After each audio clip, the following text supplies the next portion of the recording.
The movement of water across a plasma membrane is extremely important to how cells function. It's so important, in fact, that it has a special name, osmosis.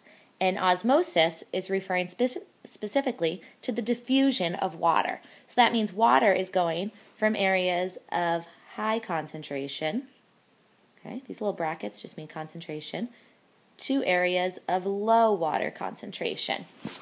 When we talk about water concentration, oftentimes it comes up the idea of solute concentration. So remember, solute, something that is dissolved in water. If you have a high water concentration, that means you have a low solute concentration. Okay? And vice versa, a low water concentration is a high solute concentration. So pure water, for example, very, very high water concentration, 100% water, very, very, very low solute concentration. There is nothing dissolved in it. Whereas salt water, for example, has a lower water concentration than pure water and a higher solute concentration because there are salts dissolved there. So that's probably the most confusing thing about osmosis. There are all these different ideas of concentrations. But just keep in mind, water moves from areas of high water concentration to low water concentration. So if we look at kind of a classic example right here, this U-shaped tube, right here we have a semi-permeable membrane. This semi-permeable membrane allows water molecules to pass through, but not the sugar molecules. So on one side, this side of the plasma membrane, we have a lower concentration of solute, but that means a higher concentration of water. Okay. And then on this side over here, initially, we have a higher concentration of the sugars, and therefore a lower concentration of water. Let's put our brackets around so we know we're talking about concentration of water. So that means water moves from the area of high water concentration to low water concentration. So after a certain amount of time, right, time passes, over here we can see that the water has actually shifted over to this side of that semi-permeable membrane until the concentration of water and solutes on each side of that membrane is equal. So it's at equilibrium. Okay. So just like diffusion that we talked about before, but now looking at diffusion specifically of water. Let's look at what happens to cells when placed into different types of solutions and give those solutions names. Let's first talk about these three words right here: hypotonic, isotonic, and hypertonic. Tonic refers, in biology, refers to solute, something that's dissolved in water. And then hypo is low. Like if you have hypothermia, your body temperature is very low. Hypoglycemia is when you have very low blood sugar. So a hypotonic solution has a low solute concentration and therefore a high water concentration. So you can remember hypotonic, lots of water, hypo, H2O. So that's how you can remember it.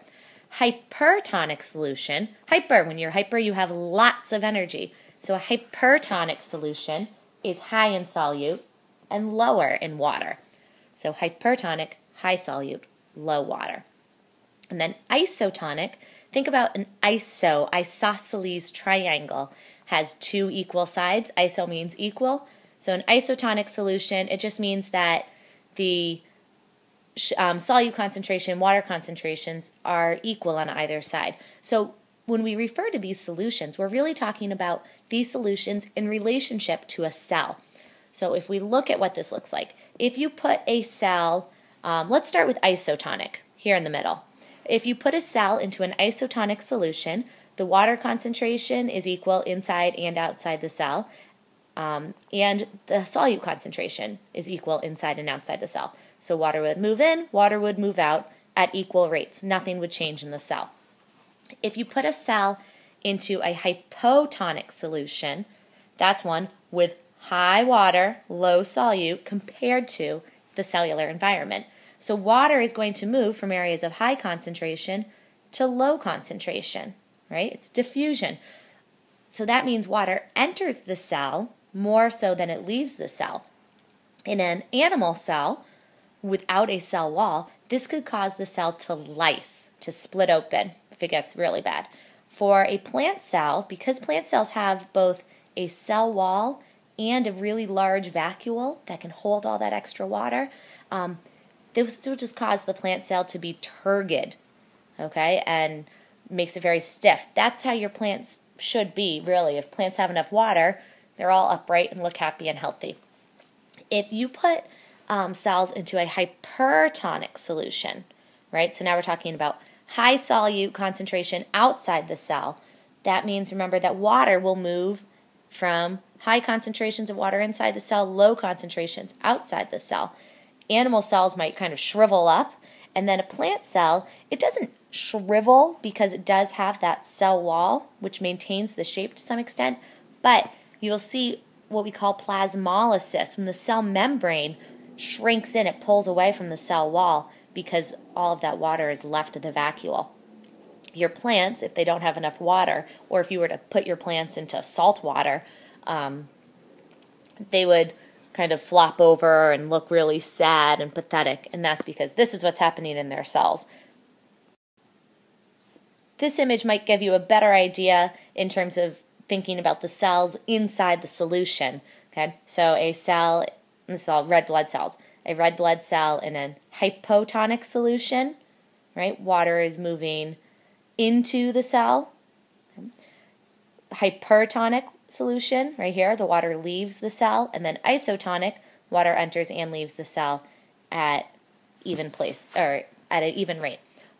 So if you're getting confused between all of this, just remember, water moves from high water concentration to low water concentration, or water always moves from the hypotonic side to the hypertonic. Okay? Water always moves hypotonic to hypertonic. Or you can also think about this expression, water follows the solute. So wherever there is a higher solute concentration, that's where water is going to go.